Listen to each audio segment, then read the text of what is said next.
There's a lot of contributing factors that makes farms and agricultural activity the most dangerous workplace in all of Ireland, and some of that is cultural. I think as farmers we have a poor attitude to risk, to identifying risks and hazards, and to making sure that we have a zero tolerance to it, and that we try to act immediately to reduce risk. And that's the type of cultural change I'm trying to bring about. That we don't just accept the near miss, which we nearly wear as a badge of honour. There's two really obvious things farmers have to do. The first one is try and look around their farm with a fresh pair of eyes, even bring in a neighbour who doesn't see that farm yard every day, and do a list of the things that are hazardous, that potentially could cause an incident.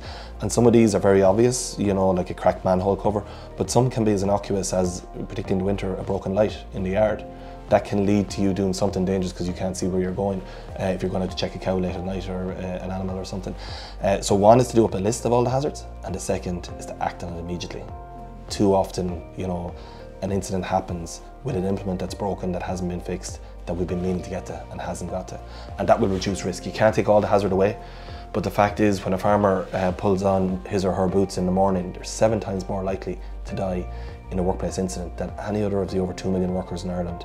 That is a shocking statistic, and it's one we have to change. Farm Safety Week is a great initiative. It's in its 11th year now, and it's headed up by the IFA here in Ireland. And it's a way of highlighting, you know, in a proactive way, safer farming techniques. Quad bike safety is something that's very foremost in our minds. There's new legislation coming into effect in November. That means any farmer with a quad bike will have to have undertaken safety training, and it will be compulsory to wear a helmet, proper protective equipment. Farm safety, I don't want it to be something that's on the side that we talk about separately. I want to incorporate it into everything we do. This is one of the most dangerous times of the year on farms. In July and August, kids are all off school and they're home, and the farm is a very exciting place to be. I grew up on a farm myself. You want to be involved, you want to be on the machinery and to play an active part in that.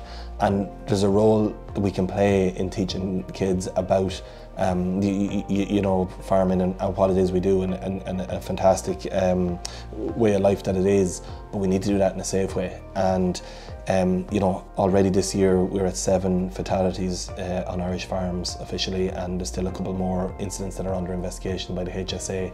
So it's to drive home that message to farmers that, you know, there's a safe way of having children involved and observe farming activity from a distance, but not in the middle of machinery, not at harvest time when everything is so busy.